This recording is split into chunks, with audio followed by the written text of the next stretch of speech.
Welcome everyone to the 32nd floor of the Naughton Hall of Fame Tower.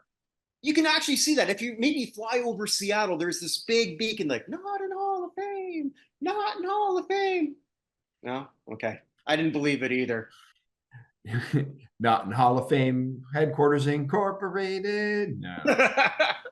But there are two offices of the United States Athletics Hall of Fame. I know because our cards say so. And before we sort of introduce ourselves, we're going to introduce something that you should do now, right now. Go to www.theusahof.com and you can vote on who you think should be the best American athletes. And just athletes, coaches, contributors, and it's pure democracy. It's democracy, baby. That was a lot of fun, wasn't it? Yeah, it was good. Actually, the last video I posted, we decided to extend it out from November 1st to December 1st just to make sure everything well done. I've been reorganizing. I was going to post stuff today, but I was downtown Chicago, and basically I was in meetings from about 7:30 this morning to 8:30 this evening. But the last one I posted was Pete Rose, and a couple of my friends are like, "Can we bet on whether or not he's going to get in?" Yes, you can. And I said, I don't know, but I know Pete will. So nice. But I'm Kirk Buchner, and that's Evan Nolan. This guy over here. Yeah. And we also run these two sites. We encourage you to vote, and we are here to do the Hall of Fame show, all things Hall of Fame related. And we got quite a bit to get to because we didn't do this last week because there wasn't that much, but now there's a lot. Look at that. There's a ton. It's weird how that works.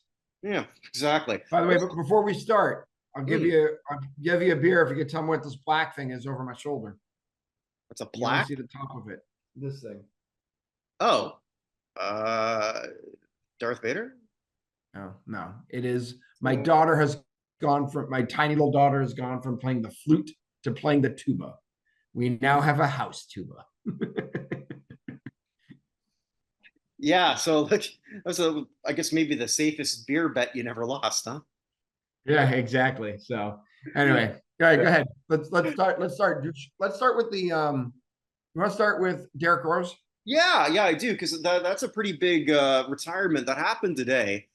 And I don't want to say it's a sad end to what could have been a great career, because he requested his release from Memphis. So then I wondered, okay, who does he think he's going to try to latch onto? Maybe he wasn't. He was never intending it, because he retired today and could make history as the first MVP not to get in the Basketball Hall of Fame. Agreed. It's possible. It's possible. But then again, the Basketball Hall of Fame has some of the lowest barriers to entry of any.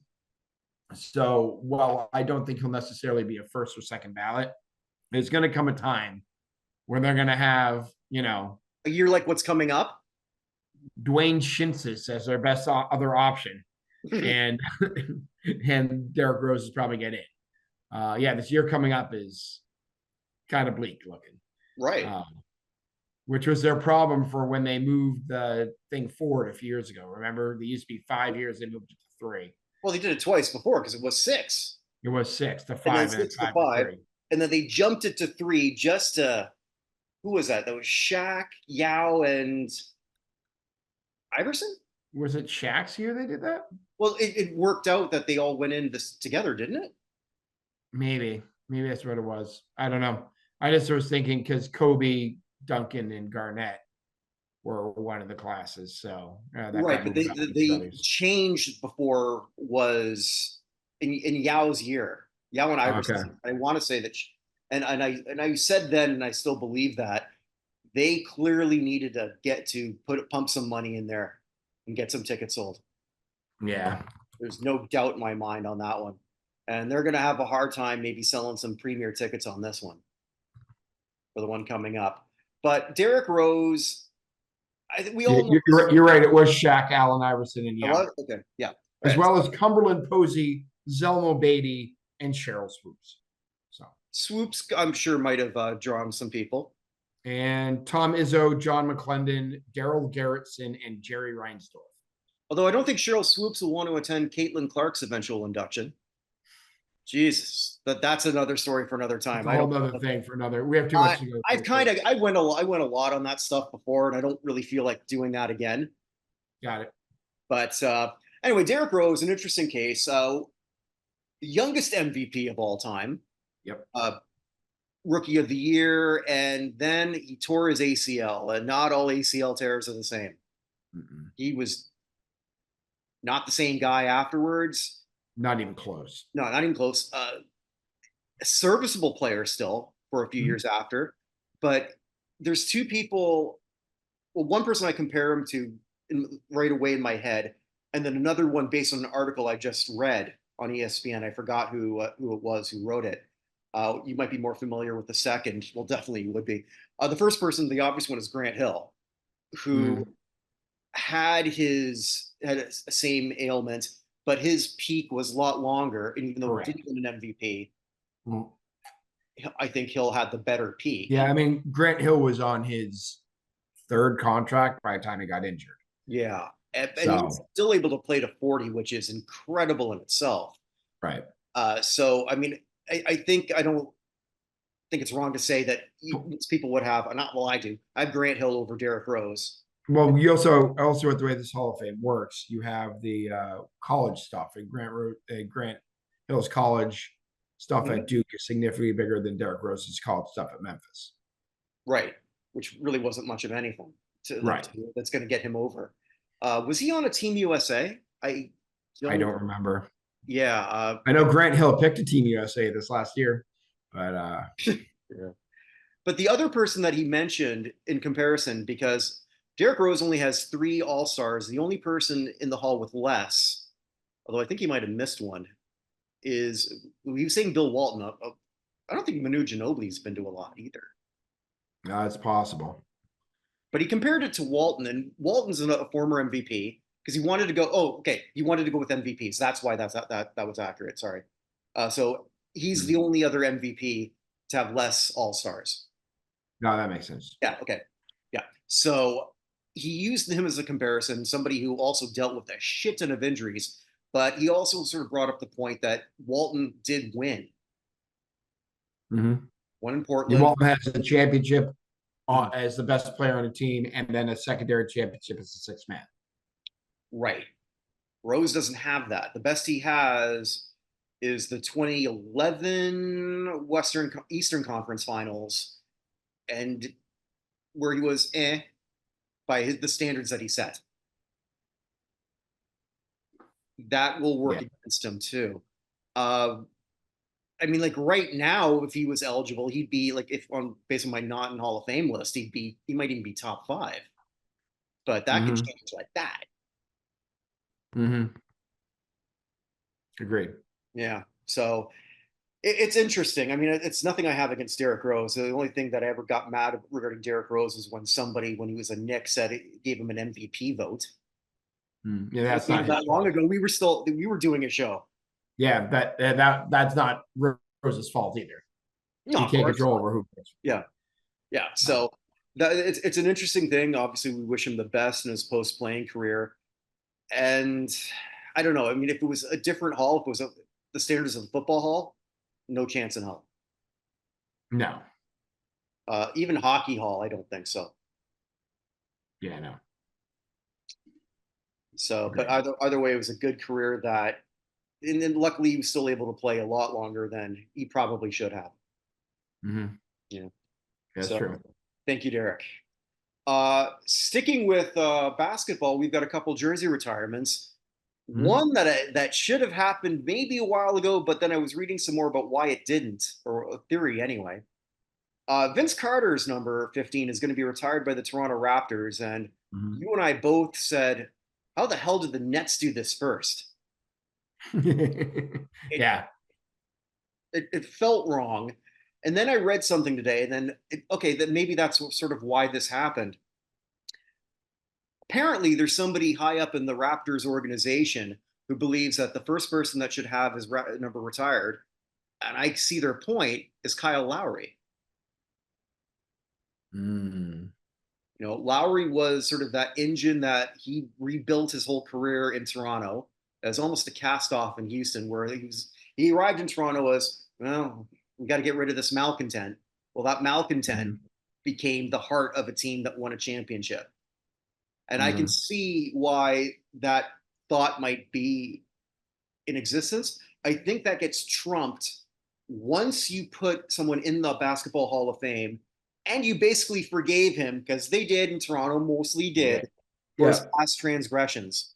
And I don't Mhm. know that Lowry would have a problem with that. And if he does, well, it's too late now. How does Marcus Camby feel about this is a real question. Um, yeah, I understand that makes sense as to why they haven't done it. I figured it was something like with the Celtics retiring Garnett's number and Garnett refusing to have his number retired by the Timberwolves. Mhm.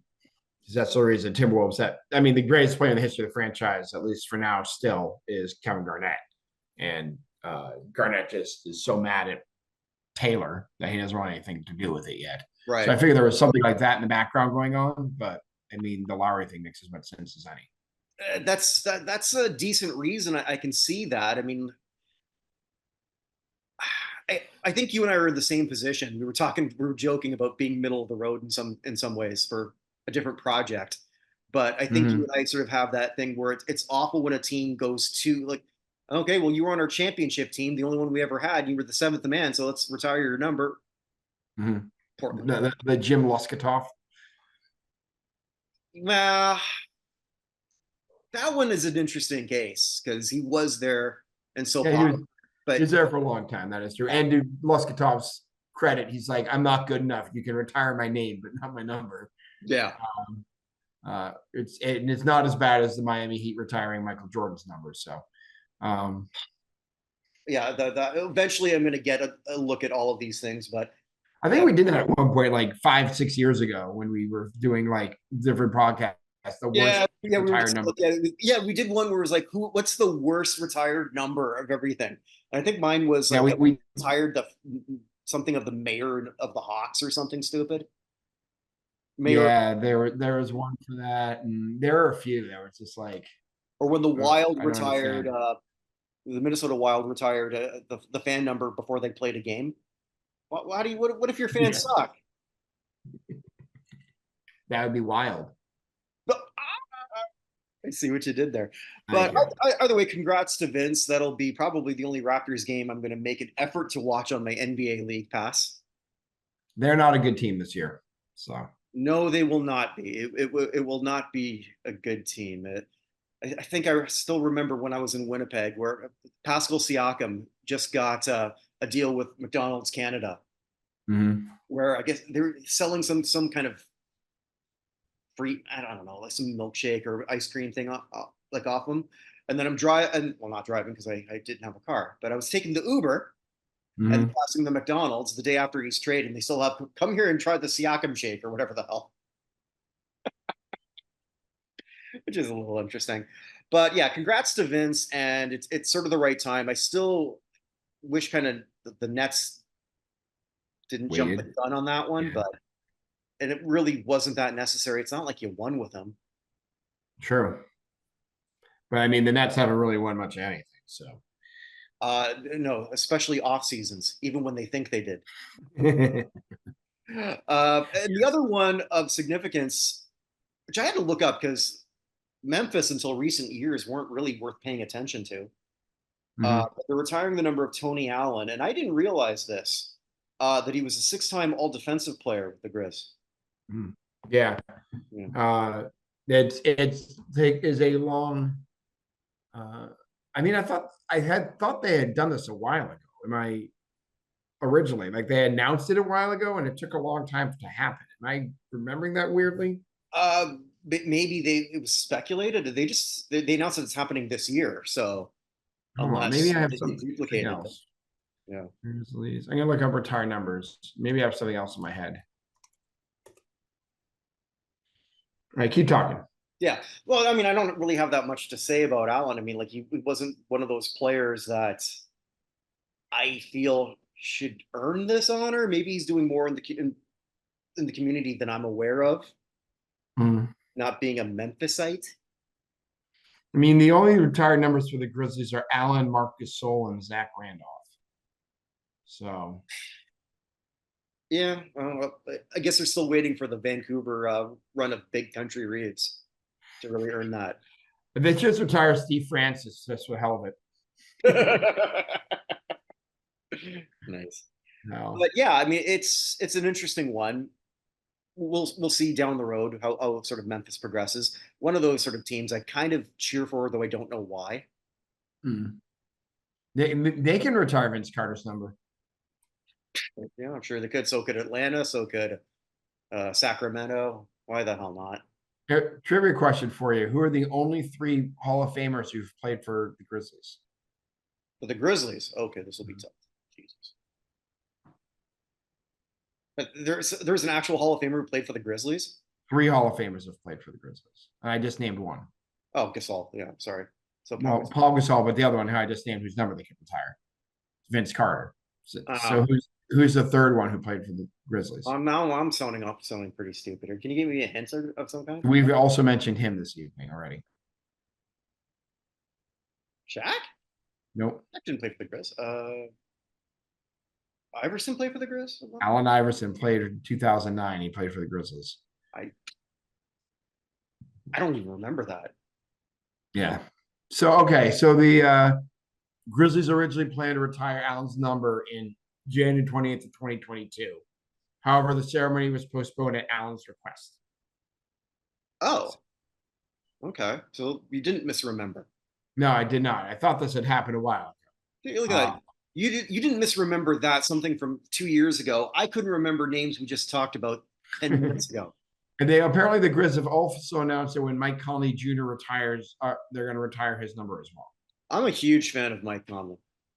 Mhm.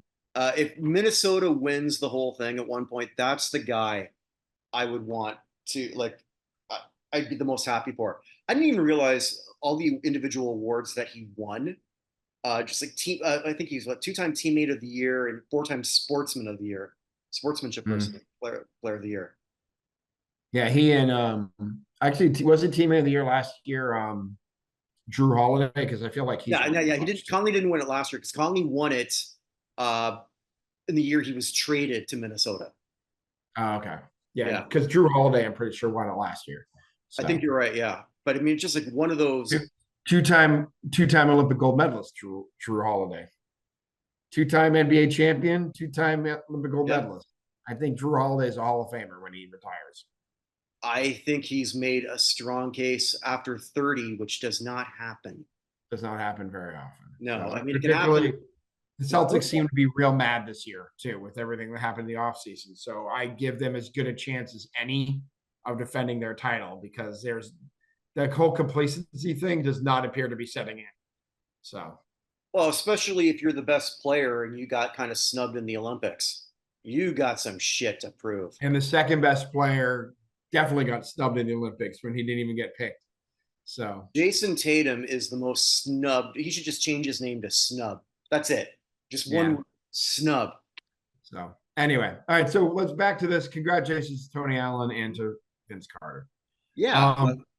Go ahead. Yeah, I was gonna say, do we have anything else, or should we move to the Toy Hall of Fame? Yeah, no, I was gonna go right to it. So I don't know if you pulled that up because the Toy Hall of Fame. You have? I have it listed up here if you need someone. Yeah, no, I've got it here too. So some of these I don't know what they are at all. So maybe you might. So I have them alphabetically. Apples to apples. Yeah, you don't know what that is? Well, I know the saying, but I'm not familiar. Do you not have friends? I have friends. We've never played that because I don't know what it is. Apples to apples is a game. There are green apple cards and red apple cards. You have the red apple cards in your hand, and they'll put a green apple card down that's like an adjective. So, like, I don't know. Well, here's an actual argument I had with a friend once. The word that was put down was chewy, like CHEWY, chewy. Yeah. And so you have to put one of your red apple cards down, face down, and the judge decides which one best fits the category based off their own personal things. And my friend to this day is still mad that I didn't choose that Jupiter was chewy. It's a Jupiter. It's a planet. Okay, I thought maybe this was some kind of candy or something. No, to this day, he's still mad about it. So it's like the clean version of Cards Against Humanity. Well, see, now that's something I can understand. I played that. Yeah, so it's a clean version. It came first. The Cards Against Humanity came second. Okay. All right. Well, the second one is my dog Jasper's least favorite thing in the entire world, balloons. Mm. He is frightened of balloons. And I sometimes forget that. Like, what the hell are you freaking out about? And it's always balloons. I don't know You know why. what's crazy? So this is Apple's first nomination. It's Mhm. also Balloon's first nomination. A balloon has never been nominated for this hall. I don't consider it a toy. It's I mean, they have sticks and slides and all sorts of stuff. So, I don't know. Water balloons, that's fun. mm. It was when I was a kid that felt like fun. All right. Well, here's something I did do as a kid. Choose your own adventure books. I Yep. remember these. Also a first time nominee. Yeah. Yeah. So those got fun. Those were fun, released for a little while. And so then you get to the next book. Uh, Hess Toy Trucks. That must be more of an Mm-hmm. American thing. Yeah, I actually had a friend who collected these, believe it or not. Is Hess like Like a toy? well into his 20s. There's a time he was actually going to go buy a whole bunch and try and sell them on the internet. Okay. They're like a limited edition thing. This is actually Hess Truck's second nomination, Okay. uh, first since 2014. So Ah. it's been a while since we have seen it. But yeah, Well, there's a whole jingle for it. It's you remember the song My Boyfriend's Back? mm-hmm. So they have the Hess trucks back, and like it just goes through the whole thing like that whenever it comes up. So Hmm. you'll hear it on the radio every once in a while. So Okay. Is that yeah, like is that a defunct gas company? Hess. Yeah. It's the guy who used to own the Jets. Hess. So it is a gas company. There's still Hess stations around. Okay. I don't think I've ever seen one. Yeah, it's green and has the word Hess in his oval. Yeah, maybe I have. It Uh, basically has the Jets um, colors. okay. Yeah. My Little Pony, Mm-hmm. which a lot of little girls had when I was a kid. Yeah, So the most nominated thing for the Toy Hall of Fame that has not gotten in. This is its sixth nomination. seems like that should have been in a while ago from its popularity that I Yeah, it has been nominated since 2020, but it's the sixth nomination for My Little Pony. all right, here's And it another. is, Okay. Well, yeah, I got it is definitely the most nominated thing of all time. So okay. Well, here's one you're gonna have to help me with because I don't know what this one is either. Phase 10. Phase 10 is a card game. Okay. It's like it's a version of Rummy. Let's put it that way. No. So Okay. it's a card deck specifically designed to essentially play Rummy. It's got like Uno colors. Okay. All right. Instead of wilds, there's skips. There's a few rules, but it's essentially a variation on Sounds Rummy. like Skip Bo. A little bit. Okay. I like it better than Skip-Bo, Okay. but I wouldn't say they're that dissimilar. Okay. Something that my parents played a lot in their retirement. God love you. Uh, Something that seems like this should be a gimme. There's two that I think should be gimmies here. This is the one. Pokemon trading cards. I mean, that was I had enough. That was way later. That happened in my 20s, 30s, or whatever. But that's huge, is it not? You would think it's actually the first time it's been nominated. Okay. Um, so we'll see how that does. They're usually first time nominations don't do that well, although baseball cards were Hmm. nominated for the first time last year and got in. Okay. Um, so uh, we'll see exactly how it does, but I wouldn't be shocked if Pokemon gets in the first. I'd say Pokemon or Balloons of all the first time ones have the best chance of getting in. So Okay. Remote control vehicles. Well, those were fun. Still yep. are, I'm sure. I think it like we found it the other day and it still worked. My brother Oh got yeah. me Toyota MR2 remote control vehicle. I Nice. used to drive them. But yeah, so it's actually RC Car's second time being nominated, first since 2011. So it has been quite a while that it's been waiting. There you go. Another one you're gonna have to tell me what this is. Sequence. It's a board game where you put it. I don't think it has any real chance. It's a board game where you like add cards in a certain thing. You have to get 5 row chips, and it's kind of like a Connect 4 or Connect 5 using cards out of a deck. Well, it sounds terrible. And here's I one don't. I think I've described it badly, but I don't think it would help. I've only ever seen it. I've never played. Well, I'd probably So, rather play that than the next one, the stick horse. or a hobby horse, I guess you'd call it. I Yeah. still have mine from when I was a kid. It's actually Hobby Horse's first nomination as well. So, or stick Creeps me horse. out, man. I get it.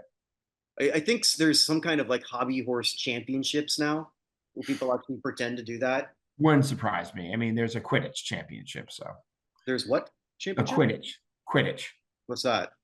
the fake game from you fly on brooms from. Oh, okay, yeah. Yeah, so Yeah, from yeah, I haven't seen all those yet, believe it or not. my daughter's listens to books on tapes when she goes to sleep, so we've been through all those multiple times. Okay. So Well, one day I'll sort of get to it. Uh, they're adequately written. the trampoline. Oh, this is fun. Yeah, believe it or not, first time trampoline has been nominated. That was my favorite time when gym class when I was in like the early grades when it was trampoline day. Mm, That and yeah. that giant tent that you sort of like just everyone sort of like had that and that you put someone in the middle. Oh yeah. I know what you're talking about. I don't know what it's called. Yeah. And one that would be a lock to me, Transformers. Yeah, it's actually Transformers' fifth nomination. It has been nominated. It was nominated back to back in 16 and 17, and we haven't seen it since then. By the way, I understand that I don't actually have the Hall of Fame started in 98, Mm-hmm. and they don't have a full list. I've actually written the Strong Museum asking for like who the other nominees were in certain years, and they haven't been able to provide it to me. Well, you know, it's sort of like with Ringo in The Simpsons. They're getting to it. They're getting to it, Yes, right? I hung your letter on me wall. In answer to your question, we have fries, but we call them chips. Yes. But I pass So by a movie theater every day, right? And they're one that they've gotten their board is Transformers One. I mean, wow. here's a toy. Is it one or am I wrong? Optimus One? Yeah, it's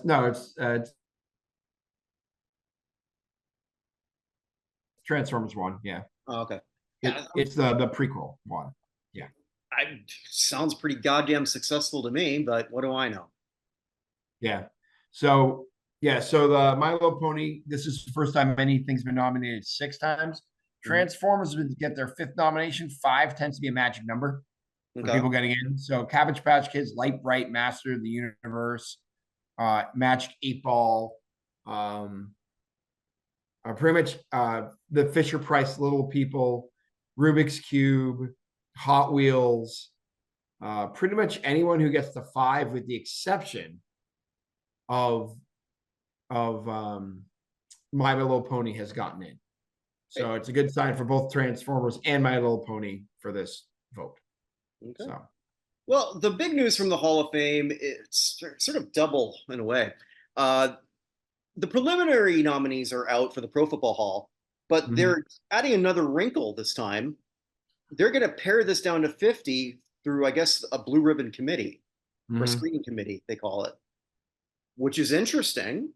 It's sort of a new step for that.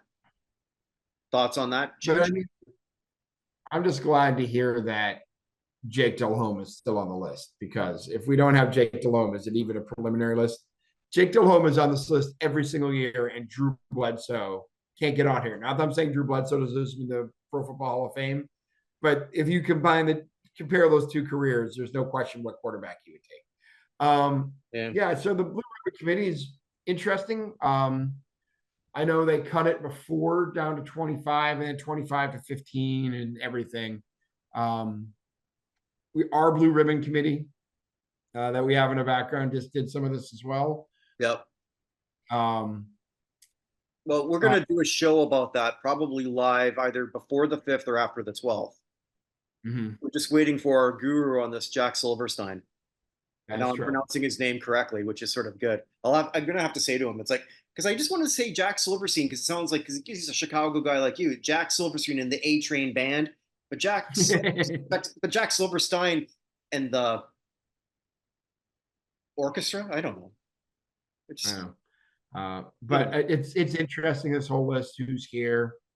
Um, Let's go through them. yeah. So we had 10 quarterbacks. Um, so do you want to go through who you picked on your list? I yeah. Well, Do you have your list in front of you or no? no. Well, why don't you hold on? I would have it sent on X here. So Okay. Jack's. Dun, dun, dun, dun. This is good podcasting. So while we're waiting, Yeah, I got it. Okay, I please got it. please vote for the United States Athletics Hall of Fame. No, I got it. Okay, so I had three quarterbacks. So let me name the 10 quarterbacks first, so you see Okay, who you're sure. naming. Yeah. So Mark Bulger, Randall Cunningham, Jake Delhomme, Doug Flutie, Rich Gannon, Jeff Garcia, Donovan McNabb, Eli Manning, Steve McNair, and Tony Romo. Okay. So I took four of these. A couple were pretty late and they were add-ons as I was sort of trying to put them all together. My easy ones were Randall Cunningham and Donovan McNabb. Mm-hmm. Eli and Steve McNair were late add-ons. Eli definitely a later add-on. So I only have two Okay. quarterbacks, and it's the two Eagles, Cunningham and McNabb. Yeah. Manning, I was under my last cuts, and I'll be honest, I cut Manning because I would rather have somebody else on here. Um, so, and I knew Yeah. other people would vote for him. I just am not a fan of the Manning conversation in any way, shape, or form. So it actually came down to Eli Manning or another Eagle, Troy Vincent, and Troy Vincent actually got my last spot. So, And unrelated or related, Michael Vick got kicked off, who's still eligible. So that's an interesting one to have. And Vic, we all know the deal with what he did with certain canines. Saying that, Vic is not here, but again, Jake Delhomme is. yeah, that's true. I mean, Drew Bledsoe is better than Jake Delhomme at everything, and it's still here. I mean, particularly making wine, but And opening a roast. also true. That I was pretty finally fun. saw that. It was pretty good, right? Yes, it was. Yeah. Yes, it was. So Running backs. Do you want to give them or should? yeah, sure, I got it. So running backs, we have 31. Mm-hmm. So Sean Alexander, Terry Allen, Jamal Anderson, Tiki Barber, Larry Centers, who's a fullback, Jamal Charles, Stephen Davis, Clock Killing Corey Dillon, Warwick, I'll never do the front cover of Cat Fancy again, done.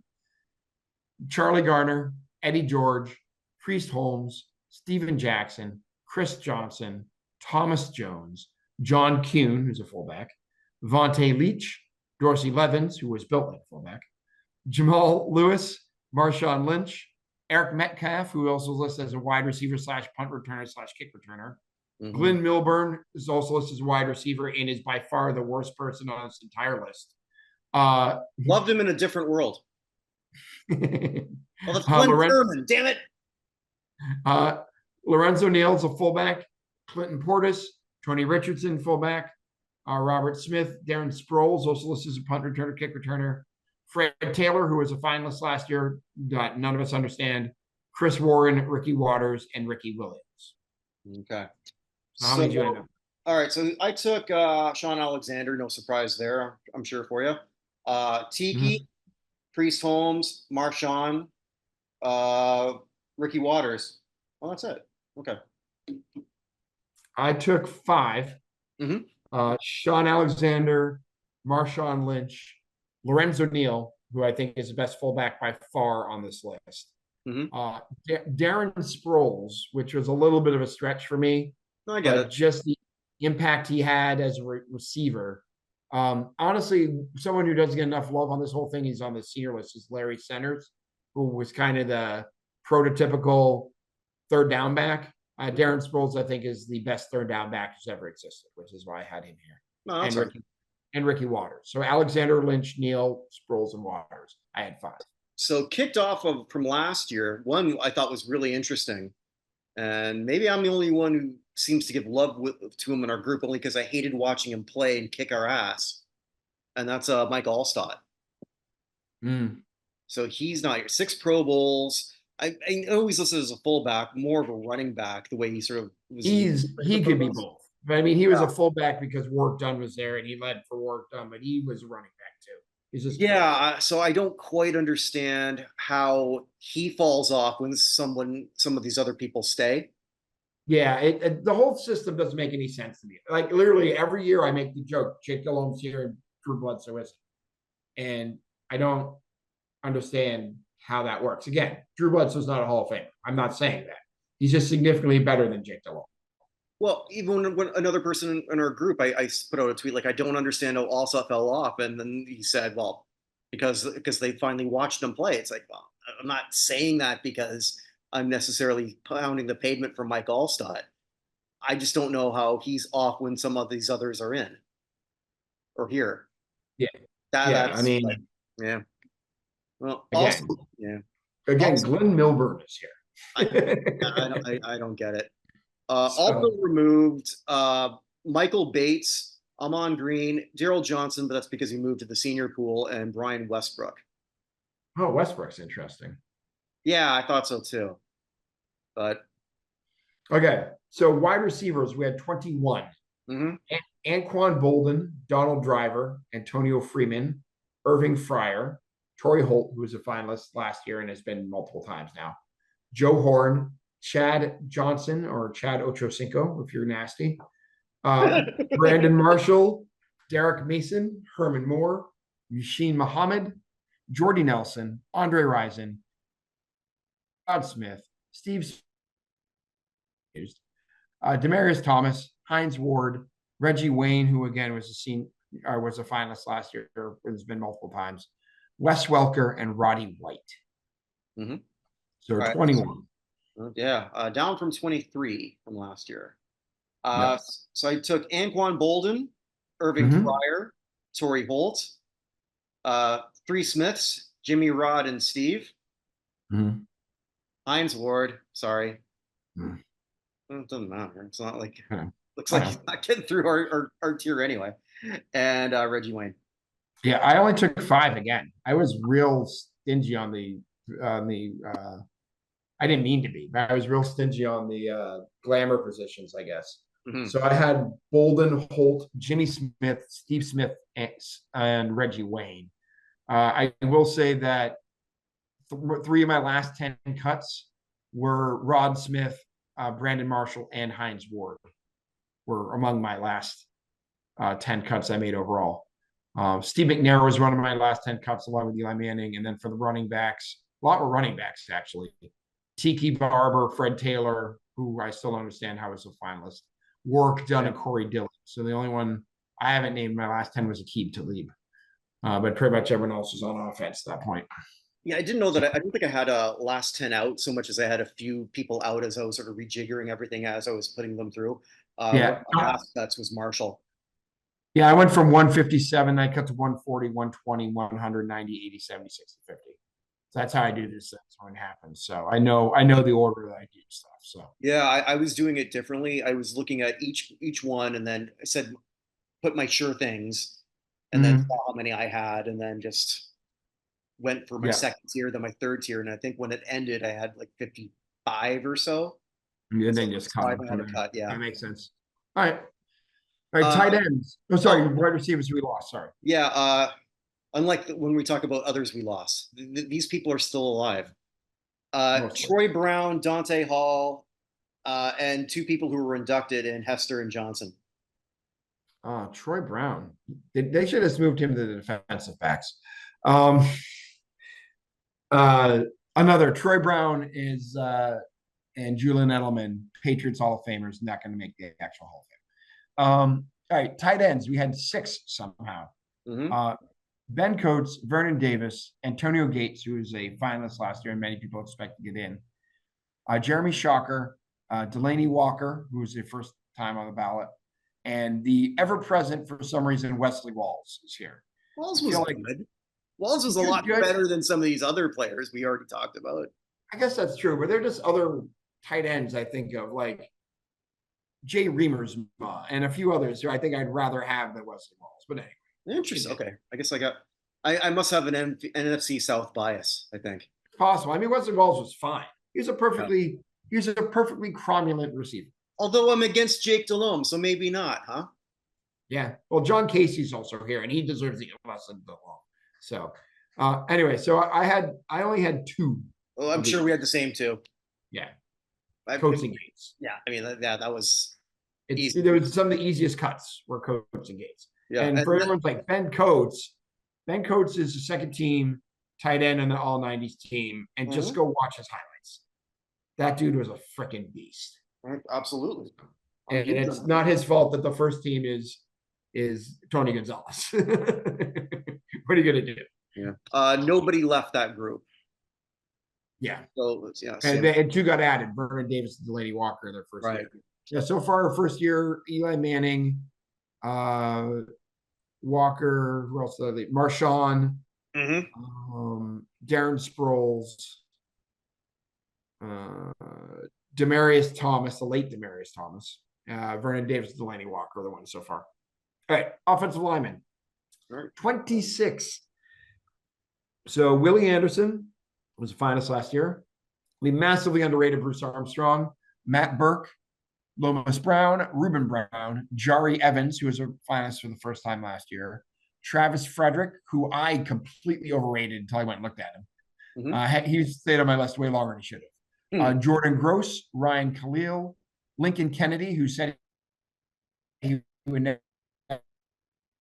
never run for president, because Nick Mangold, Logan Mankins, Tom Nalen, Jeff Saturday, Mark Schlereth, Josh Sitton, Chris Snee, Joe Staley, Dave Zott, Brian Waters, Richmond Webb, Eric Williams, Steve Wisniewski, and Marshall Yanda. So Frederick, Travis Frederick, Brian Khalil, Joe Staley, and Marshall Yanda are first-time nominees this year, first-time eligible. Okay. So the ones I took, Willie Anderson, Lomas Brown, Reuben Brown, Jari Evans, Nick Mangold, Logan Mankins, Tom Nalen. Jeff Saturday was one of my last ones in. Richmond Webb and Steve Wisniewski.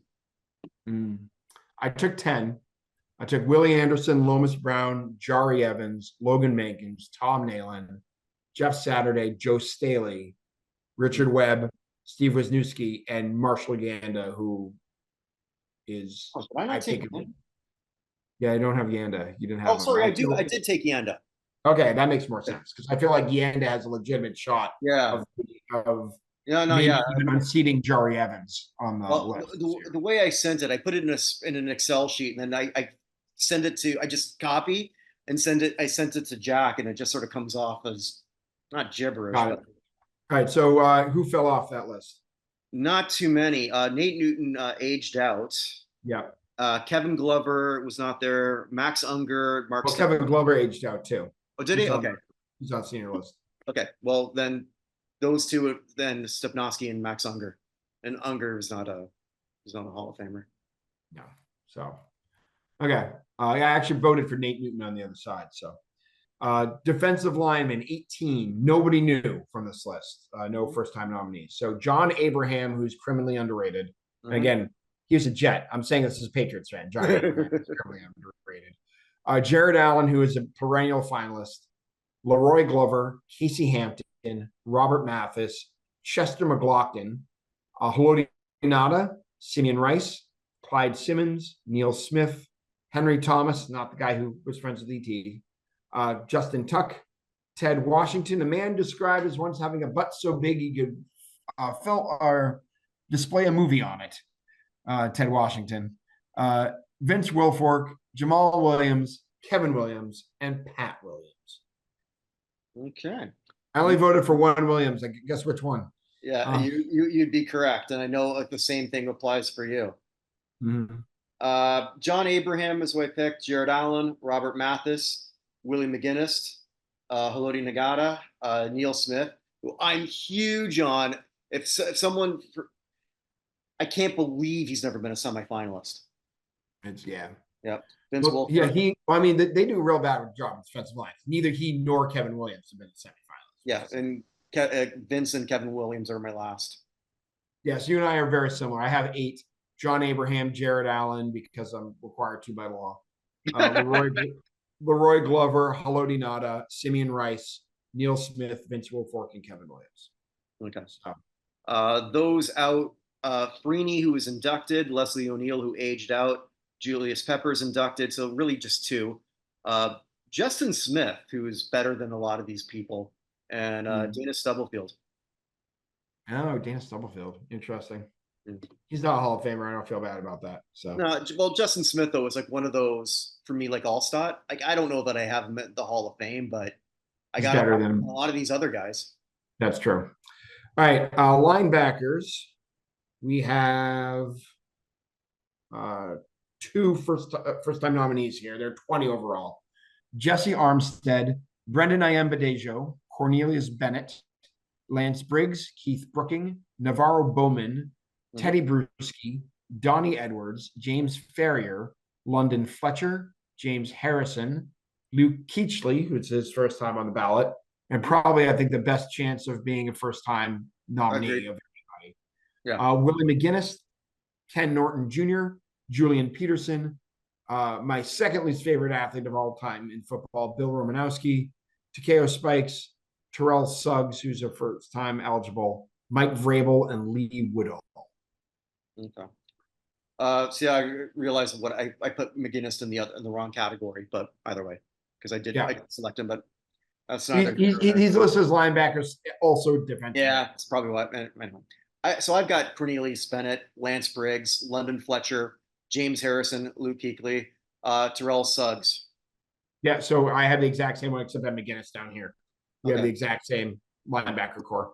So, yep, it's hard for me to argue with any of them. My next closest linebacker was none of those guys. Those guys held on too long. The next closest linebacker was a long time back, so it wasn't even really that close for me. Yeah, Ken Norton Jr. So, all right. Defensive backs. So that's quarterback to safety. The ones who didn't make it. Oh yeah. So Patrick Willis inducted. Those who were not returning: Carlos Stansby, Larry Izzo, Hardy Nickerson, Bryce Pup. So I thought Hardy Nickerson was one of the biggest oversights on this whole list. I agree with you.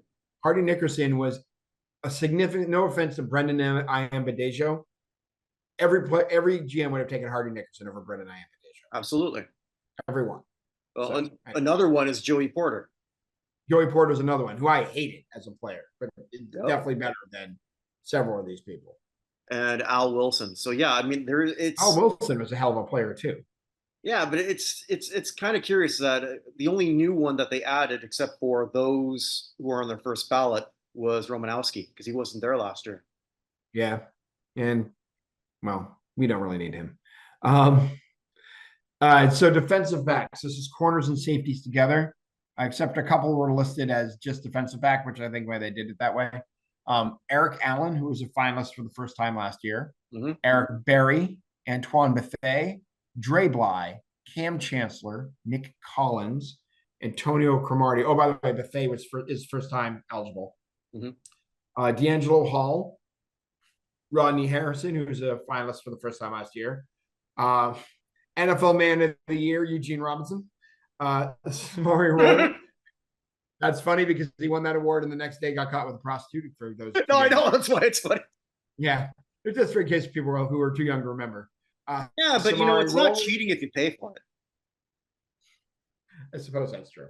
Alan Rossum, Bob Sanders, Aqib Talib, his first year of eligibility, Earl Thomas, his first year of eligibility, Charles Peanut Tillman, Troy Vincent, and Darren Woodson, who was a finalist last year. Okay. So I've got Eric Allen, Rodney Harrison, Aqib Talib, Earl Thomas, and Charles Tillman. No Darren Woodson.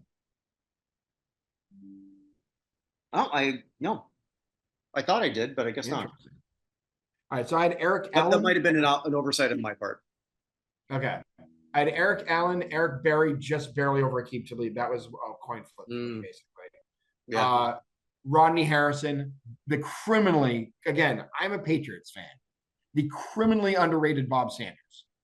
Dwight Freeney went into the Hall of Fame last year. Bob Sanders was a significantly more important player to that Colts defense than Dwight Freeney was. Earl Thomas, Peanut Tillman, Troy Vincent, and Darren Woodson. So there you go. So I guess Eric Berry and Vincent were among my two last ones there. So, all right, punters and kickers. Anyone fell off before we get there? Defensive backs. Oh, sorry, I scrolled up. Yes, two aged out in Merton Hanks and Tim McDonald, and Carnell Lake Interesting. and Antoine Winfield. Winfield, okay. I feel like Carnell Lake is better than a bunch of these people. Yeah. So, I mean, I'd rather have Carnell Lake than Alan Rossum or Samori Roll, for example. I'm bigger on Carnell Lake than a lot of these people. Dre Bly. Yeah. So, all right. Punters and kickers, there are 15 somehow. David Akers, Gary Anderson, Darren Bennett, Jason Elam, Jeff Fiegels, Jason Hansen, John Casey, Sean Landetta, Shane Leckler, Pat McAfee, Brian Moorman, Matt Stover, Matt Turk, Mike Vanderjagt, being the liquored up kicker, and his replacement in Indianapolis, Adam Vinatieri, who's the only first-time nominee here. And obviously the person with the best chance on this list of getting it. That's the only one I picked. I actually have two just to make guess honestly. who the second one is? Yeah, go ahead. All right, so I'm gonna guess. Well, it's either one of two people. It's either Gary Anderson or Shane Leckler. And I think maybe you mixed it up and went Leckler. It is Leckler. That's correct.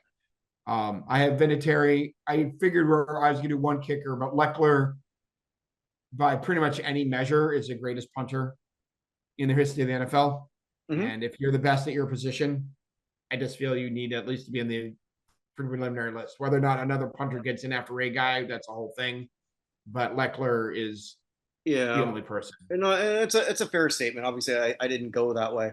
Where I kept looking here is there's just so many people. If there's some people that you really need to get rid of on this, that's just clouding it. Like I love Pat McAfee as a broadcaster, and he's entertaining as hell. I can't stand Pat. Okay, fine. I enjoy him. I love the guy. I get it. Hey, everyone's got a different opinion. Otherwise, we'd all be after your wife. So. Okay. The Henny Youngman line from back in the day. Oh, okay.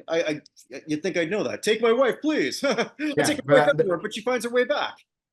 Yeah, that was. Everyone's got a difference of opinion. Otherwise, all be after your wife. My other favorite one of his was goes to the airport. Send this bag to Boston. This one to Baton Rouge. And this one to Boise. Everyone's like, no, we can't do it. That he goes, why not? You did it last week. Feels like a joke I should have seen coming. Yeah. Anyway, all right. So do we?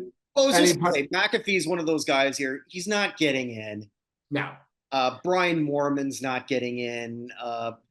The only other puncher that I think is worth even discussing is Sean Landetta. Correct. But even then, I mean, I can. It's hard to make a case against all these other people. Yeah. When I look at the kickers, there's Vanderjagt doesn't belong here. No, neither does Casey. No, Stover, same. I think Jason Hansen doesn't get enough credit. I have no problem with Hansen. I have no problem with Akers. Gary Anderson's the third leading scorer in league history. Yeah, but this is just something where you could really trim a bit of fat down. Where I don't know that you need a screening committee to tell you that you don't need 15. That I'm ripping on Pat McAfee, but Pat McAfee doesn't belong. Pat probably knows he doesn't belong. Yeah. Nor does he care. It's not like he's going to. An honor just to be nominated. Yeah. All right. So. And then we had two special teamers. Did anyone fall off punters and kickers? One punter. Because I actually, when I wrote this, I split the kickers and the punters. Brad Maynard. Yeah, I was gonna say, I thought it was Brad. Yeah. No offense, Brad Maynard. Congratulations on having had an NFL career. Um, Special teams, we had two. We had Josh Same, Cribbs and Brian Mitchell. same two as last year. Yep. Did you have either? Nope. I had Brian Mitchell only because All he's right. second all time in yards in the history of the NFL. Yeah, I mean, like I would have, although I didn't pick him, though I thought about it with Sproles, only because he was just so much more versatile in everything that he could do. Mm-hmm. So I think like I would rather, playing like fantasy GM, who would I rather have?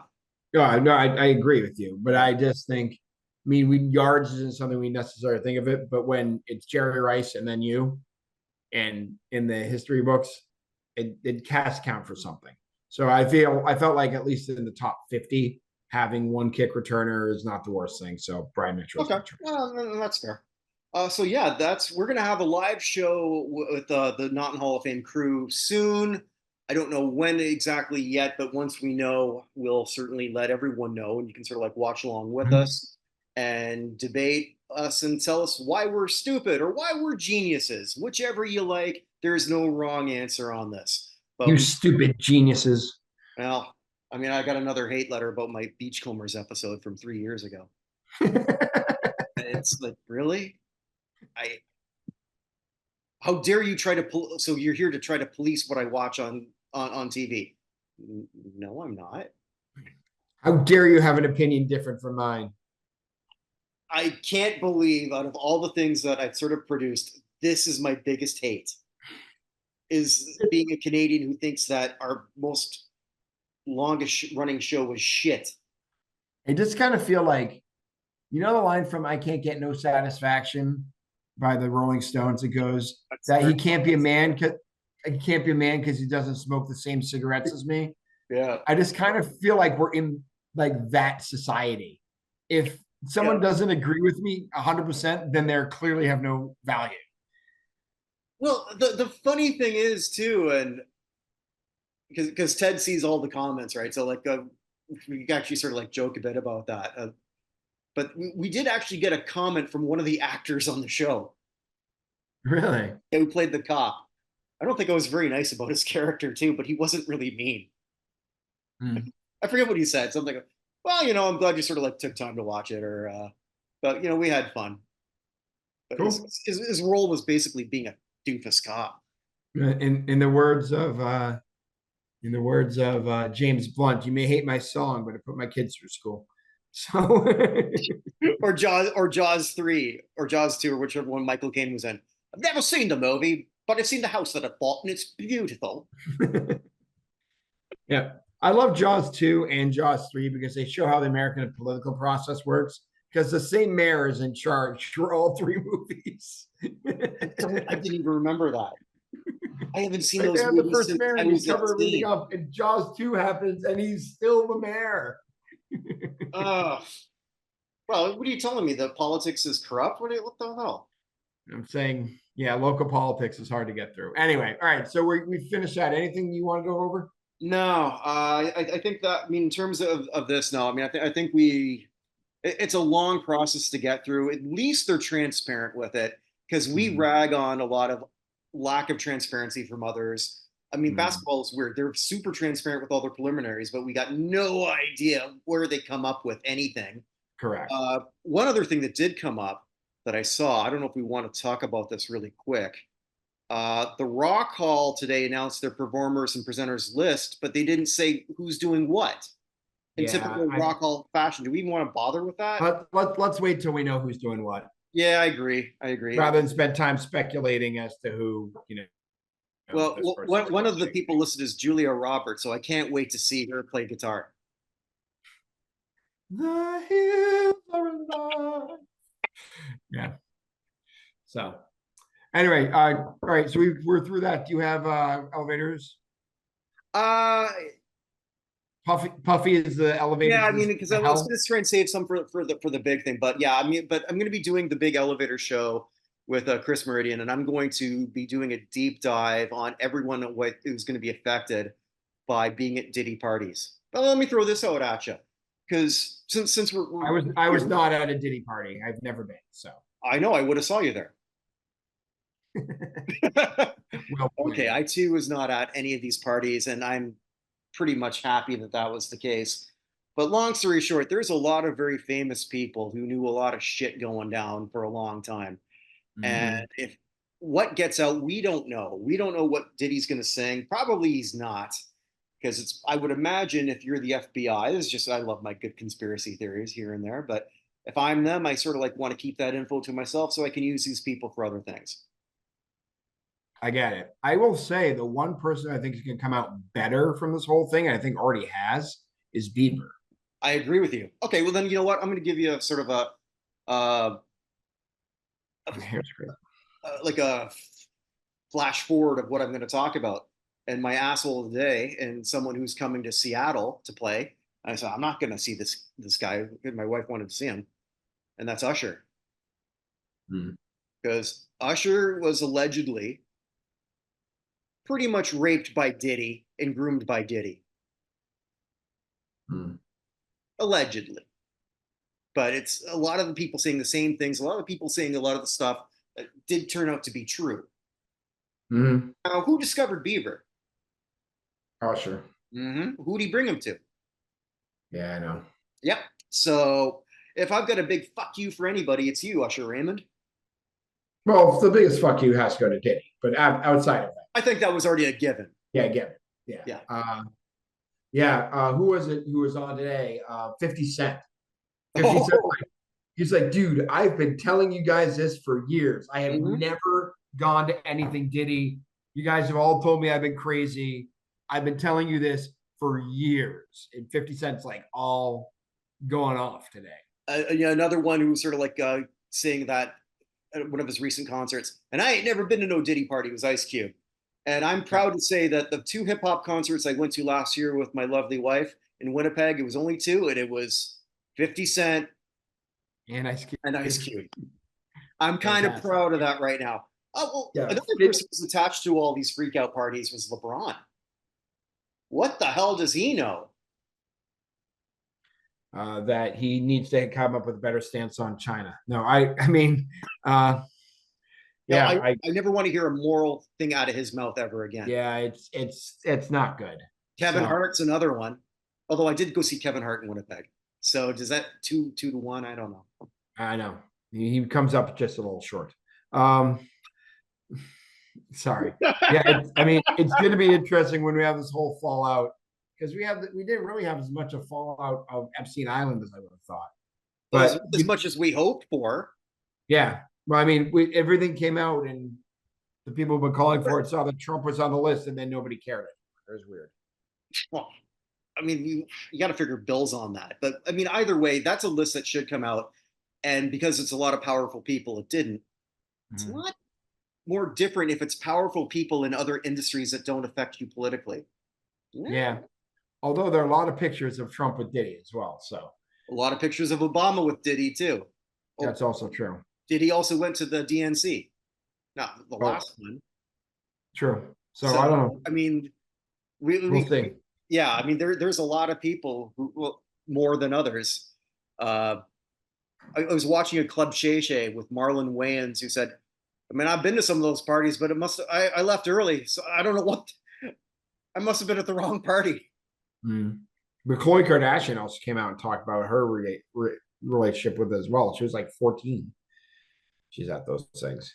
Well, yeah, I don't know. I mean, I, I'm not really one to snitch and shit, but if you're seeing somebody underage and or even of age doing something that they're forced to do, I don't think that's really a hard line to cross, is it? You would think. I mean, I don't care if it fucks your career over. You got to look at yourself in the mirror, and it makes me wonder how many of these people in who made it super big. J Lo, I'm looking at you. What else did you do? You used to date him for 2 years. You know, how Mm. many people did go along with Weinstein that we don't know? How many other Mm. main actors knew? I mean, the whole it's so super disgusting that I mean, I don't know. I don't have the words for it. I get it. But So anyway, anyway, Uh, So there's gonna be a lot of fallout coming from that yeah, soon. so there's a bit of that. I don't know whether I'm going to have LeBron as an elevator down. I do have a couple. Well, I'll mention a couple elevator ups because I know they don't talk much about this category. Uh, I don't think Chris is huge on this. I'm going to mention this twice because I think it deserves it. There's two WNBA players who had phenomenal years. Uh, I mean, Asia Wilson's already going to be a Hall of Famer. She won her Yeah, third MVP. And I think she's has the ability to be the GOAT of women's basketball. I truly think that. I agree. But there's a couple players who took another big step, and one she might be my elevator this month and then next month, and that's Alyssa Thomas. Hmm. She's the forward on Connecticut who has taken a huge step this year, and she's a big reason why. She's another one of those players who just is getting better with age, Hmm. defying the odds, and she took the Defensive Player of the Year award first time, beating Asia for it. And Connecticut, the way things are seeded in this one, because they're doing a pure seed, not an East versus West. Hmm. Connecticut looks like they're going to go to the finals against possibly. I'm hoping Vegas because that'll be a more interesting thing to watch. And if she wins, I don't see how that doesn't sort of like put her like get her over that next step. And another great player this year, who's also in the Final Four, Nafisa Collier of Minnesota. A lot of people aren't noticing her, but just she's a scoring machine. She's she took Minnesota to the Final Four here. Two players that I want to sort of like give due and not sort of like only talk about the whole Caitlin Clark versus Angel Reese thing. Well, I'm tired of. Hmm. I'll be tall to talk about it again and again and again anyway. So I'm not doing it today. I'm going to give props to two amazing women who are leading their teams to places that may both of them could win in terms of Minnesota and Connecticut. I really think it's going to be Connecticut, Vegas, but we'll You see. never know. You So I never know. play the games. Minnesota's pulled an upset before. Different Hey, Minnesota team. elevator down for anyone who's associated with the White Sox. Oh, I'll get there. okay. All right, I'll leave that for you. Yeah, I told you. I told you my thing is all baseball. Yeah, you did. You did. I'll leave this. Let's just segue out to we lost a lot of people, some pretty big Yeah. names. Speaking of which, before we go in, I just saw this that the Blazers on their uniforms this year are going to have a tie dye number 32 patch Oh, for Bill Walton. all right, that's cool. I like that. Yeah, I'm a big fan. So I just For the saw whole this season. for a whole season. Nice. Yeah. Okay. All right. So we had quite a few people. It's been a couple weeks. Some very big names. But we'll start with there aren't that many stars from the golden age of Hollywood left. And another one passed away. Catherine Crosby passed away at the age of 90. Bing Crosby's wife, Oh, okay. among other things. But she was in a lot of. I was thinking of her from being in Anatomy of a Murder. If you ever saw that movie. No. But yeah, so she passed away at the age of 90. Also passing away. I know. Do you ever watch Extreme Makeover Home Edition? No. All right. So one of the main designers on there, Eduardo Zoll, passed away. He was stabbed in his house and killed at the age of 58. Yeah. I think when you Couple just stabbings. apartment to apartment, the The yeah, Miss Trans, the woman who won the trans beauty contest, also was stabbed this week. She was from Armenia, and no, from Georgia, excuse me. And Georgia banned transgender surgeries, and immediately she was stabbed and killed within hours of the thing coming through. She died at the age of 37. geez. So, yeah. Also passing away, this is something that only matters to parents. David Graham, who's a whole bunch of things, Thunderbirds, Doctor Who, stuff like that. But it's also Grandpa Pig on Peppa Pig for all of us who had to watch that show. He passed away at the age of 99. Um, So there you go. And then the biggest one for us, I think, in terms of the things we care about, Chad McQueen passed away at the age of 63. Karate Best known as Kid. Dutch from the Karate Kid Part Two. He was apparently going to be on this next season, or of how Cobra Kai, or he was supposed to be on the season of Cobra Kai, and they couldn't get him in. He was going to be on the next time, but he passed away ahead of time. Like I said, he was 63 years old. He Steve is, of course, McQueen. the last living child of Steve McQueen. Oh, okay. So, yeah. So he also at one point was married to Stacia Toten, who divorced him and then would marry Luke Robitaille, believe it or not. So,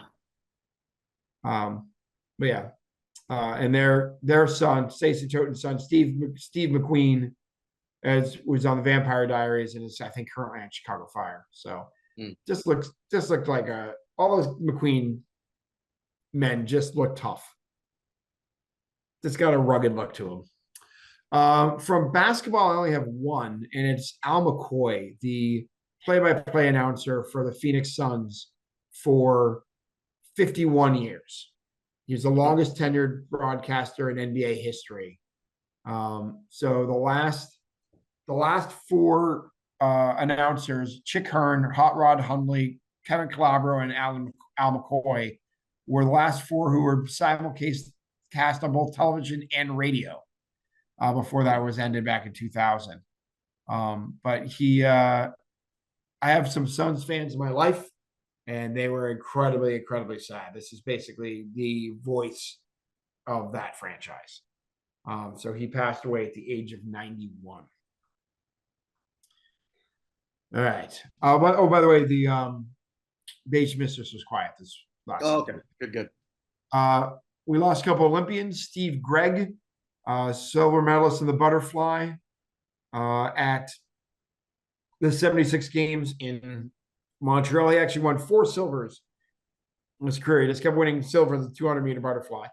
But he passed away at the age of 68. And Otis Davis, who was part of the gold medal winning 4x400-meter relay in Rome in 1960 and also won the gold in 400 meters himself, passed away at the age of 92. He's one of the people on the list of circling around for getting into our hall. He's a little bit further down the track list. I'd say it's like 15 to 20 back, but he's on my list of people we're going to get to eventually. He passed away at the age of 92. Also passing away, tennis coach extraordinaire Robert Lansdorf passed away at the age of 85. Coach of Tracy Austin, Lindsay Davenport, Maria Sharapova, and Pete Sampras, among others. So, yeah, like I said, he was 85 years old. He was born in the Dutch East Indies. That's what I would mention. So, yeah, I know that region very well. You should. I do. The current Indonesia, for those wondering what we're talking about, and correct. Didn't model the UN or marry someone from there. That's correct. I did do model UN, and it got me my wife. Weirdly, not from Burkina Faso, which is even weirder. But that's a story for another time. Former professional golfer and one of the greatest golfers from Wales ever, Brian Huggett, passed away at the age of 87. Won a bunch of time, 34 times in the European Seniors Tour, and finished second in the 1965 U.S. Open, among other things. That was Peter Thompson won that one. It's 6. I'm sorry, not the U.S. Open, the Open Championship, excuse me. So Peter Thompson won his 6. He finished 2 strokes back, but he was 87. I'm going to save those 2. Oh, sorry. One other late one came in from basketball. Former NBA player and current assistant coach of the G League Wisconsin Herd, Joe Wolf, passed away today at the age of 59. I don't have how he passed away as of yet, but one of those guys, he played for the Celtics at one point. He played for the Clippers, Nuggets, Celtics, Trailblazers, León over in Spain, Hornets, Magic, Bucks, Nuggets, and then Hornets again. So he played from 87 to 99 and then coached all sorts of teams, including the Idaho Stampede and the Colorado 14ers of the old, what's the name of the old basketball league they used to have, the Continental League, CBA? Yeah, the one that Isaiah Thomas ruined after a year of owning it. That one. Yeah. Yeah. So he passed away at the age of 59. Okay. So most of everyone else we lost is from either music or football. So we'll start here. Gabriel Gonzalez, the original trumpet player of No Doubt, passed away at the age of 57. He also, in a traffic collision, he also was a member of Save Ferris. Okay. So, yeah, but he was 57 years old. Also passing away, Johnny Cash's son, Johnny Cash's younger brother, Tommy Cash, passed away at the age of 84. So he was a musician from 65 to 2016. Had a couple of top 10 singles, one song Away and Rise and Shine, which were written by Carl Perkins, and I Recall a Gypsy Woman, which was released in 73. So, but he passed away at the age of 84. Also passing away, Freddie Salem, from the band, the Southern Law band, The Outlaws, best known for the 1975 hit There Goes Another Love Song, which hit, I think, number 34 in the pop charts. I'm not familiar. He passed away at the age of 70 of cancer. Kenny Hyslop, the drummer of the Skids and Simple Minds. He passed away at the age of 73 from prostate cancer. Let's not forget about him. Sorry. Thank you. He also played for Set the Tone, which you did very well. But yeah, he was 73 years old. Also passing away, the original drummer for ABBA, Robert Palm, passed away at the age of... I never even think of them having a drummer. 75. Yeah, but he passed away at the age of 75 from Alzheimer's. More people. We had one of the few remaining guys from the big band era, Benny Golson, member of Lionel Hampton and Dizzy Gillespie's bands. Give you how far back Mr. Golson goes. He has a whole bunch. If you'll know Golson, if you've listened to jazz, there's I Remember Clifford, Blues March, Stablemates, Whisper Not, Along Came Betty, Killer Joe. They're like standards on, if you ever play in a jazz band, you'll hear them, or ever hear a jazz band. They're songs that Golson wrote. He was active from 1949 through earlier this year, which is a very long career. He passed away at the age of 95. Also passing away, the lead singer of Electric Flag, Nick Gravenides, also played with Janis Joplin and Mike Bloomfield and a few other people. He passed away at the age of 85. Cat Glover passed away at the age of, well, we're not quite sure. She either passed away at the age of 60 or 62. But she's probably best known for Alphabet Street, the song from Prince. She's actually the writer and performed on that with him. Okay. She passed away. She's passed away in her 60s. Let's put it that way. There's multiple dates of birth for her. Also passing away, Dick Diamond, the bass guitarist for the Easy Beats, one of the first Australian band ever to have a hit in the United States. Friday on My Mind. That is correct. They're a member of the ARIA Hall of Fame, which is the Australian record version. He passed away at the age of 76. I don't know of what. Billy Ed Wheeler, who wrote a whole bunch of songs, including Jackson, which won the Grammy Award for Johnny Cash. I'm going to Jackson. Oh, okay. My head. He also wrote I'm the coward of the county, which was a standard Yeah. on light listening radio in the 80s. Um, and has been recorded, by the way, that song has been recorded over 160 times, Coward of the Really? County, including by Judy Collins, Jefferson Airplane, Bobby Darin, Richie Havens, Kingston Trio, Neil Young, Kenny Rogers, Florence and the Machine, Elvis Presley, Nancy and Sinatra. I want to hear the Florence Like and the Machine version of that. I would too, actually. But he's a writer extraordinaire. There are a whole bunch of other songs he wrote as well. Um, actually had a couple of country hits on his own. His biggest one, number 3 in 1964, Ode to the Little Brown Shack Out Back. I can't tell you what song that is. But he passed away at the age of 91. And then the two biggest names from music who passed away, J.D. Souther passed away. One of the great writers for both Linda Ronstadt and the Eagles. He wrote New Kid in Town, Best of My Love, Heartache Tonight, Her Town 2 for James Taylor. That was he recorded that one. You're Mhm. Only Lonely, a whole bunch of songs like that. Wrote songs for Dan Fogelberg, Don Henley, all sorts of stuff. He passed away at the age of 78. And the biggest name for music passed away this week, Tito Jackson, died at the age of 70. The second most talented member of the Jackson Five, would you say, Tito? Or Marlon? I don't know. I mean, It might be Marlon. It might be Marlon. I But mean, he's a member of I the hate to say, Jack. like after Michael, it's such a drop. Maybe. Yeah. But he's a member of the Rock and Roll Hall of Fame. He's a member of the Jackson Five. Was nominated for 3 Grammy Awards on his own. Oh, I didn't know that. Yeah. So he passed away at the age of 70. And then Huh. we lost four people in football quickly.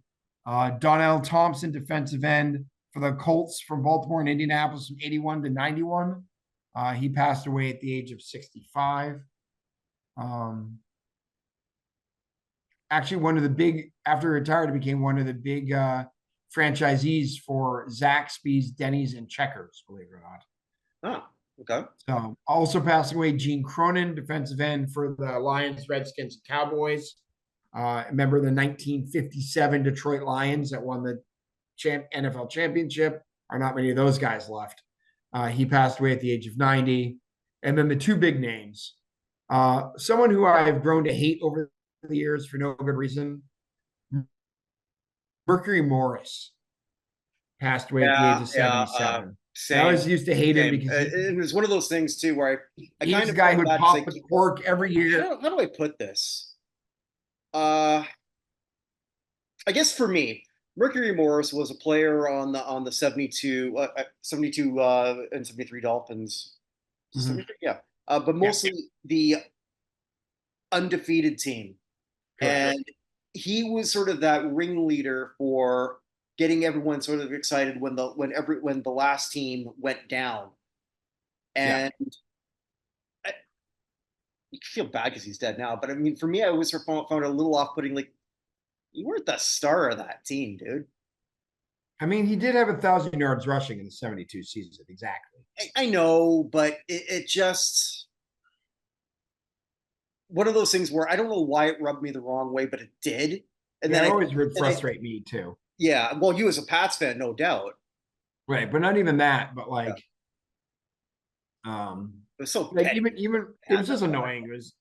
It was frustrating. But again, he led that 72 season, he rushed 190 times for 1,000 yards, 5.3 yards a carry. Mhm. He led the league in rushing yards per carry in 73 at 6.4 yards a carry, averaged 6.8 yards a carry in 70. Led the league in touchdowns in 72 as well with 12.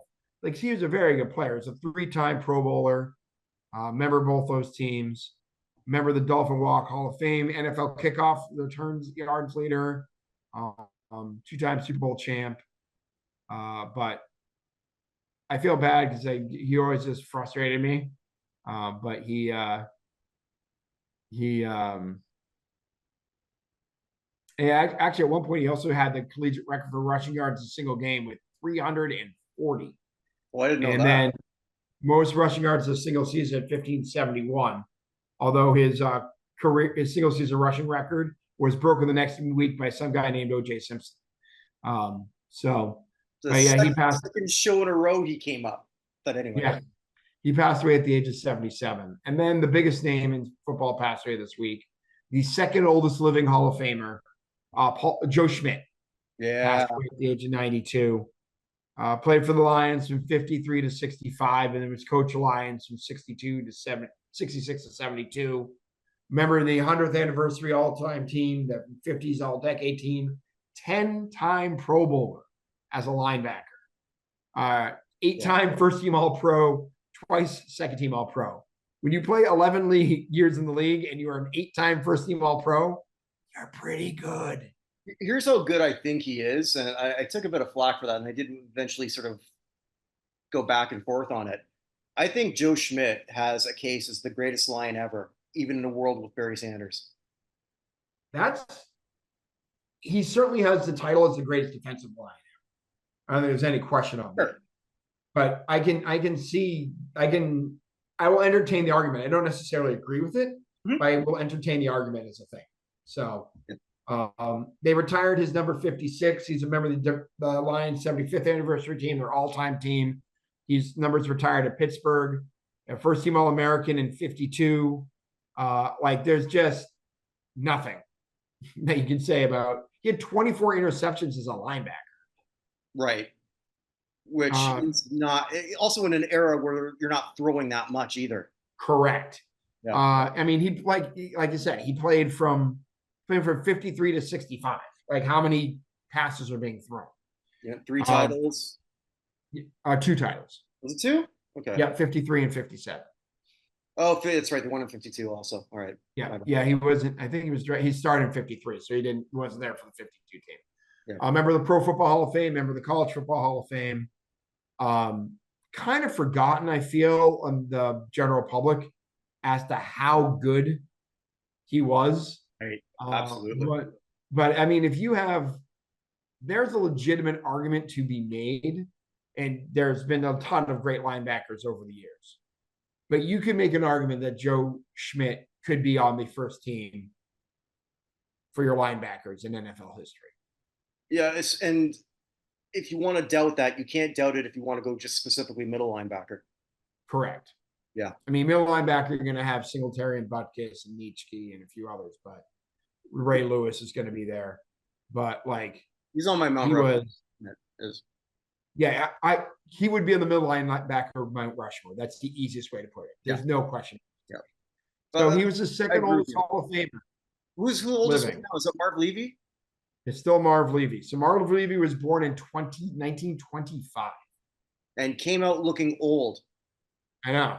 So he is the last player born in the 20s, still alive. The only previous Hall of Famer born in the 20s, second to last one, was Bud Grant, who passed away a couple years ago or last year. I think when I was watching the Bills back then, when he was the head coach for that great AFC, I'll call him an AFC dynasty. They were. Absolutely. Yeah. But if you were to tell me that Marv Levy was probably going to outlive all these other people, I say, no way, look at him. No way. I felt the same way about Sparky Anderson, who seemed to be alive forever as well. Jim Leland was somehow the youngest. He got in the Hall of Fame. He was somehow the youngest of the managers nominated this year. I was like, how is that possible? How is Jim Leland younger than anybody? I don't know. Sometimes you just have inverted Tom Cruises. I guess. So Marv Levy, the 10 oldest Hall of Famers right now living, by the way. Mm-hmm. Marv Levy, born August of 25. Raymond Berry moves into second spot. Mm-hmm. February of 33. Lenny Moore, November of 33. Sonny Jurgensen, August of 34. Mm-hmm. Jerry Kramer, January of 36. Chuck Howley, who's not doing well, June of 36. Dick Vermeil, October of 36. Tom Flores, March of 37. And Dick LeBeau, September of 37. Did I count that number right? 1, 2, 3, 4, 5, 6, 7, 8, 9. No, one more. And Ron Mix is the 10th one, March of 38. I never think of Dick Vermeil as old. Isn't that weird? Yeah, and maybe it also doesn't help either that Greg Kinnear played him in Invincible. So Also when I think true. of Dick Vermeil, I actually have Greg Kinnear's Hold face on a up in second. my head. Hold on a second. Dick Vermeil is 8 years older than Jim Leland.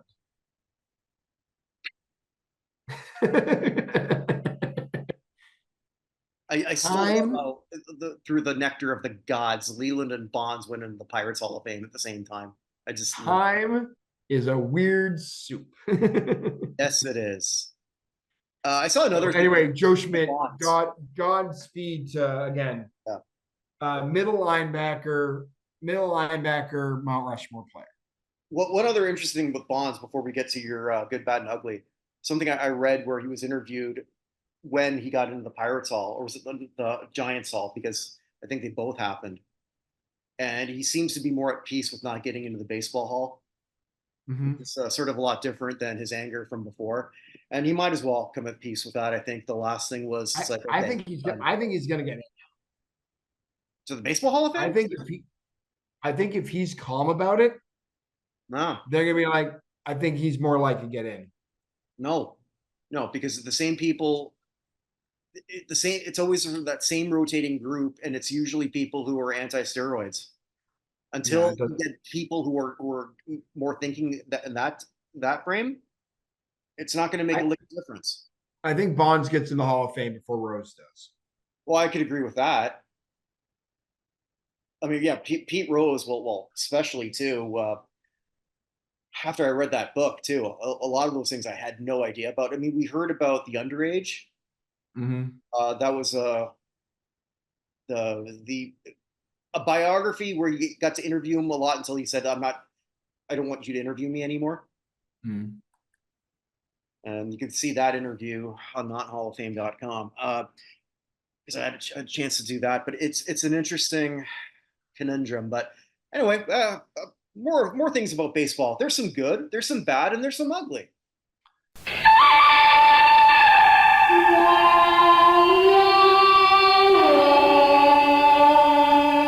Yeah, we're going to start with the bad, which is not as bad as it could be, Okay. because the White Sox swept the Angels. I'm not even paying attention to what they're doing. Wow. Okay. So they've swept the Angels, so they're up to 39 and 120. So they still got 3 games left in their season. So it's possible they could just tie the record. But it is Is that held by Philadelphia, the Athletics? it's held by the 1962 New York Mets. Oh, okay. Yeah. The 1962 New York Mets committed 210 errors that season. 210, which is tied for most errors in Major League history. You know what team they're tied with? This team? The 1963 New York Mets. I saw that stat. I thought that was hilarious. That's great. But the White Sox are going to have the modern record. They play the Tigers, who need these wins in order to make the playoffs in Detroit. They actually adjusted their pitching rotation to give their best pitcher a chance against the Tigers because he made trading class. That has to be Crochet, right? Yeah, Crochet. They're like, the Tigers are our rival. If we have a chance to mess them up, we need to give them everything we got. So they didn't matter if Crochet went against the Angels. They waited for him to go against the Tigers. So the Tigers could very well sweep them, but they've shown a little bit of life. I would say if they don't win at least 2 games, they wouldn't have even won enough games to go 500 in the NBA. They are 39 and 120. I checked this a couple days ago, and I was looking. I don't know if that might have changed, but Andrew Vaughn is the only qualifying player with an OPS plus over 100 at 102. That's your best offensive player with a 102 OPS plus. Yeah, that's not good.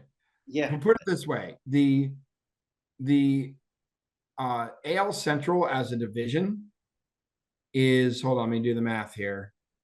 18 plus 5 is 23, plus 25 is 48. So they are, as a division, 30. Hold on, that's 81. What's 81 minus Well, oh, you froze on me. 48? 81 41, minus 48. 31. But 4 of the 5 teams are over 500. Cleveland, Imagine how Kansas bad City. it'd be if they kept Tim Anderson and Jose Abreu. Oh my god, no. And Eloy Jimenez, who just got released by the Orioles. Did he just get? Okay, I missed that. Yeah, he just got released. But yeah, Cleveland, Kansas City, Detroit, and Minnesota, all over 500. And Chicago's so bad they dragged the entire division down by 30 something games. Anyway, but that's just bad. There needs to be changes, or this team's going to be sold and moved to Nashville. I mean, So is that actual talk? yeah, it's been talked for several years now. Oh, I didn't know that. Mm-hmm. Yeah. So we shall see. But Well, it was yes. the end of the Oakland days, and Oakland, is that your ugly? Well, dude, calm. I'm getting there. That's literally the next thing. Sorry. Ugly. Uh, an honorable mention for ugly for the Pirates releasing God, why can't I think of his name? Who the Pirates just released. Well, Give me a second. I'll come up with it. I had it open and I just closed it. Give me 1 second. I thought you were on the tabs. Hold on. Pirates release. I should have had this. They released Rowdy Tellez, who needed Oh, yeah. 4 more plate appearances to make a $200,000 bonus. He's not that Rowdy Tellez is some great, incredible player, but he's basically the best player on their team in many ways. And they released him just so they didn't have to pay him. To the Yeah. owners of the Pittsburgh Pirates, I say, F you. That franchise is awesome. The stadium is awesome. The fans are awesome. You suck monkey nuts. The Bush League move that is, if something, well, granted, they're never going to go after any free agent, but I mean, that's going to make you put Pittsburgh on the top of your no trade list. Yep. They were probably already on it. They probably weren't trading for you if you have a no trade list anyway. Yeah. Well, the general manager said, who's Ben Charrington, by the way, said that the bonus had 0 factor in their decision Yeah, made for us. I'm sure. Yeah. So he hit 243 with 13 home runs. So whatever. But yeah, they could have gotten to do this 4 at bats and then released them. You know what I mean? So that's it. That's an honorable mention. But what's going on in Oakland is an embarrassment to the league. And if they had a real commissioner, would never be happening. A real commissioner would force a sale of that team. They're going to go play at a minor league park in Sacramento for 3 years, so they don't get to play in Los Angeles or in Las Vegas because they don't have any financing to build a stadium in Las Vegas. And they don't have the land to build the stadium in Las Vegas, which is hard to do because Las Vegas is nothing but empty land, right? So, yeah, there's a lot of it's been filled in, but there's a lot of empty desert still in the Vegas area. There's also a lot of empty spots on the strip. You can sort of like do that too. I mean, like I've had the pleasure of going to an NHL game there on the strip, and then an NFL game on the strip, and there's nothing like it. And I'm sure Yeah. I think didn't they want to put that where the Tropicana was? They did. The Tropicana got imploded, and they're going to put it there, but there's not the financing. And why would you go into bed with this dickwad of an owner anyway? That's a very good point in itself. So I don't know what's happening, but the Mark Kotze gave an impassioned speech yesterday. The fans were stealing the seats from the stadium. One of the grounds crew people were handing him water bottles, and he was shoveling the dirt into the water bottles so they could take it home with them. What's happening to the A's? An incredibly proud franchise, an important part of the city. I know they've moved. They were in Philadelphia. They were in Kansas City. but they've been in Oakland for 50 years at this point. Mm-hmm. They're an Oakland team. And fuck the Giants for not letting them move to San Jose, where they had a stadium set up because that was their home territory. Yeah, I mean, you get it as a business decision, but it's still one of those FUs. And I know, just being sort of a near Hamilton boy, when the city of Hamilton in Ontario built Cops Coliseum with the prime thing of getting an NHL team, Toronto and Buffalo were never going to let that happen because Mm-hmm. that was within their 75, both of their 75-mile radiuses. Mm-hmm. Which is stupid because having a team in Hamilton would increase, particularly the Sabres. Well, that's not what they're thinking. I know, but it's stupid. No. But what they're thinking is, and I get their point of view on that. A lot of people in that area, and this is certainly, and I know people who did that a lot. You're going to a Sabres game because a Sabres ticket is 1/3 the price of a Maple Leaf ticket. Probably it's even more of a slash now. And even going across the border, doing all that, driving all that, you still come out way ahead. You're getting a decent team in a decent arena. Well, not always a decent team, but even then. Yeah, they haven't made the playoffs since, Right. So the last thing they wanted to do was sort of have a team in Hamilton, which wouldn't get the same rates that a Toronto would, and then give that other option because you're drawing piles upon piles of fans in that area. I mean, you go to any Sabres game, especially if the Leafs are playing, you look at that parking lot, that's all Ontario. All right, but going back to the Giants, this is a team that already exists in the area, just slightly rotating location. No, I know, but I'm just sort of throwing. Yeah, but I mean, how are a whole bunch of Giants fans be like, "Oh, I'm an A's fan." Now they've moved to San Jose. I don't know how many people in San Jose. Well, I don't know. I mean, like, owners are always going to be greedy. I'm not defending an owner. Don't take it that way. And But the whole thing is just stupid, and everyone involved should feel bad. And if baseball had a real commissioner who gave a shit about the sport, this would not be happening. well, think about this. Like, someone who maybe 10 years older than me, who's a sports fan, right? So if you're a 60-year-old sports fan in Oakland, your heyday is in the youth. You got the Oakland Raiders. Mm-hmm. Gone. You To Vegas. uh, and then jerked for me again a second time later. Uh, Now the A's are gone. Yeah, the Warriors. The Warriors don't play in moved. Oakland. Yep. Uh, there'll never be there'll never be hockey in Oakland. Well, there was the Golden Seals temporarily. Well, never again. But yeah, Oakland, California, a big sports city of our youth, and not even all that long ago. Because Golden State, when they were in there, they won titles when they were still in Oakland, were they not? In their recent run, because when did they move to the Oracle? Oh yeah, no, they won the recent run, absolutely. Okay, so Oakland conceivably may never see out of a Big Four game ever again in the confines of Oakland. Why would they? Where are you going to put it? They're moving from the 10th largest media market, temporarily the 20th largest media market, so they can move into the 40th largest media market. Vegas is 40th? Correct. Yeah, but Vegas, they're going to charge a lot more for tickets. Vegas is right between West Palm Beach and Jacksonville. Okay. But Vegas, though, it's a different animal, man. Going to those games, it's cool. Yeah.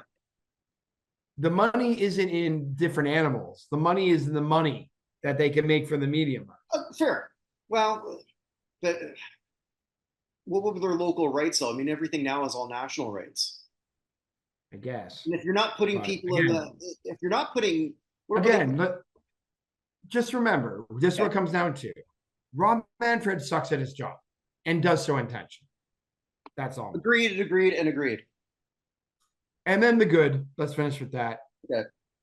What can I say about Shohei Ohtani that hasn't been said about the gates of heaven? He is ridiculous. And I don't care if people are like, oh, he's a DH. Who cares? Jose Canseco was a DH on steroids when he made the 40-40.